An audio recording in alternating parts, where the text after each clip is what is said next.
बहुत समय पहले की बात है। एक बार भगवान बुद्ध किसी धर्म सभा को संबोधित करने के लिए एक समृद्ध नगर में जाते हैं। जैसे ही नगर के लोगों को पता चलता है कि महात्मा बुद्ध हमारे नगर में धर्म सभा को संबोधित करने आ रहे हैं, तो वहाँ के बड़े बड़े राजा महाराजा, साहूकार, जमींदार और सभी समृद्ध लोग महात्मा बुद्ध के लिए सभी अपने अपने अनुसार बड़े बड़े उपहार लाते हैं और एक एक करके सभी लोग भगवान बुद्ध को महंगे से महंगे उपहार भेंट देते हैं। और महात्मा बुद्ध अपने बाएं हाथ से इशारा करते हैं और उन सभी महंगे उपहारों को एक तरफ रखने को बोल देते हैं। सभी समृद्ध लोग महात्मा बुद्ध को बड़े बड़े उपहार देकर अपने आप को ऊंचा दिखाने की कोशिश कर रहे थे। उसी नगर में एक वृद्ध व्यक्ति रहता था जिसके पास खाने को भी कोई चीज नहीं थी। वह दिन भर भीख मांगकर या जहाँ से कुछ भी मिलता था उससे अपना पेट भर लेता था और इसी प्रकार अपना गुजारा करता है। उस व्यक्ति को पता चलता है कि महात्मा बुद्ध उसकी नगरी में आए हुए हैं। वह भी महात्मा बुद्ध को कुछ देना चाहता था, लेकिन उसके पास देने के लिए कुछ नहीं था। वह व्यक्ति एक आम के पेड़ के नीचे बैठा हुआ था और आम के पेड़ से गिरा हुआ आम खा रहा था। उसके मन में विचार आया कि महात्मा बुद्ध को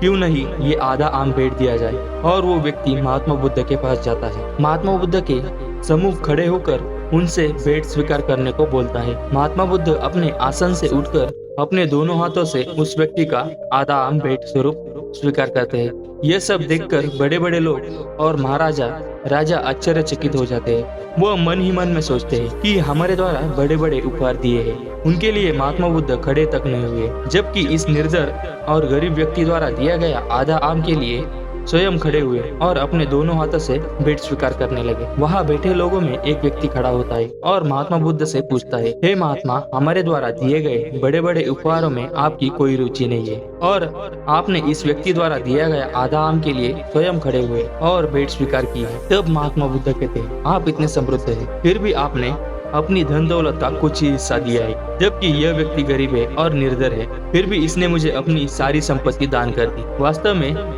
यही सबसे बड़ा दान है। दोस्तों, हमें इस कहानी से ये सीख मिलती है कि दान छोटा या बड़ा नहीं होता, और यह इस बात पर निर्भर करता है कि आपके पास कितना है और आप कितना दान कर रहे हैं। असली दानी वही व्यक्ति होता है जो कुछ परवाह किए बिना अपना सब कुछ दान कर देता है। धन्यवाद।